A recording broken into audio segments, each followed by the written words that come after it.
আগুন জ্বালাই দিলাম।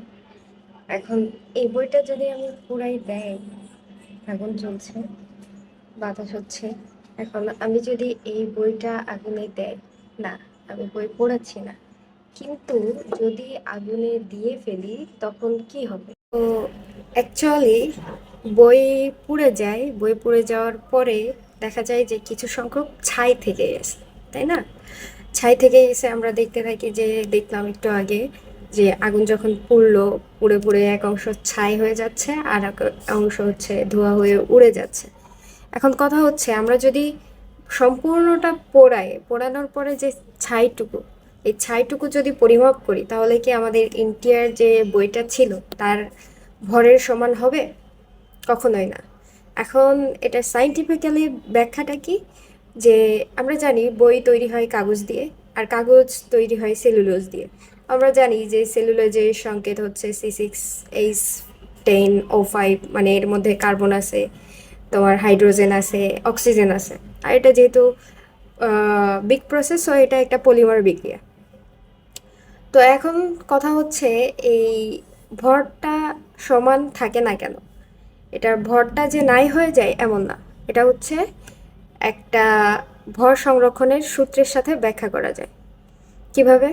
এটা যে কার্বন ডাইঅক্সাইড, সেটা অক্সিজেনের সাথে বিক্রিয়া করে ধোঁয়া হয়ে উড়ে যেতে দেখি আমরা একটা অংশ, তারপরে জলীয় বাষ্প হয়ে যেতে দেখি, তারপরে হচ্ছে বাকি যতটুকু অংশ খনিজ থাকে, এর মধ্যে খনিজ পদার্থ যতটুকু, ততটুকুই আমরা আসলে ছাই হিসেবে দেখতে পাই।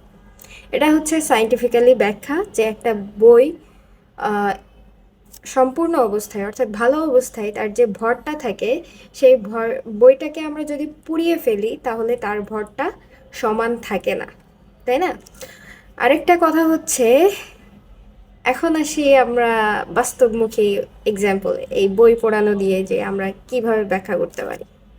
ওকে, বাস্তবমুখী এক্সাম্পলটা কেমন? ধরো তুমি একটা কাজ করছো বা একটা ডিসিশন নিছো, ঠিক আছে? এখন এই ডিসিশনটা আমরা জানি না ভালো কি খারাপ হবে। এখন একটু আগে লক্ষ্য করছি যে আমি যখন ফার্স্টে কাগজটা পোড়াচ্ছিলাম, কাগজটা কিন্তু একবারে পুড়ে যায় নাই, এক কর্নারে আগুন দিছি, তো এক এক অংশ অংশ করে পুড়ে যাচ্ছে, ছাই হয়ে যাচ্ছে, বাকিটুকু কিন্তু এখনো ভালো আছে। তো ধরো যে তোমার লাইফও একটা বইয়ের মতোই, একটা বই, লাইফের কয়েক পার্ট থাকে, সো পার্টগুলো এক একটা পাতা। এখন তুমি যদি তোমার পুরাটা লাইফকে একটা ডিসিশন নিতে চাচ্ছ বা নিচ্ছ, বা কোনো কাজের মধ্যে জড়াই আসো, ঠিক আছে, বা কোনো একটা ওয়ে চুজ করছো, এখন সেই ওয়েটা যদি হয় আগুন, আগুন বলতে আমি এখানে বোঝাচ্ছি যে ভুল রাস্তা, ঠিক আছে?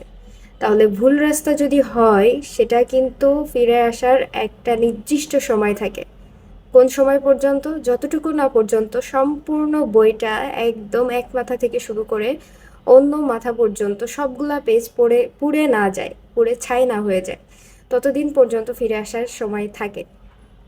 কিন্তু একবার যদি পুরাটা সময় পুড়ে যায়, পুরাটা বই পুড়ে যায়, তাহলে কিন্তু সেটা আর আগের মতো বা আগের অবস্থায় থাকে না, সেটা হয়ে যায় সম্পূর্ণ ছাই। ওকে, এখন এই ছাইটা বলতে আমি কি বোঝাচ্ছি দেখো, তোমার ক্ষতিটার হচ্ছে তোমার ছাইয়ের পরিমাপের সময়। তুমি আর কখনোই ওই বইয়ের মতো বা ওই জায়গাটাতে তুমি আর বইয়ের মতো নাই, সেখানে তুমি হয়ে গেছো এক সামান্য কিছু ছাই। তো অনেক সময় আমরা অনেক ক্ষেত্রে অনেক জায়গায় অনেক ভুল ডিসিশন নিয়ে ফেলি, আমাদের ক্যারিয়ার চুজিং এর ক্ষেত্রে বলো, ইন্টার লাইফের ক্ষেত্রে বলো।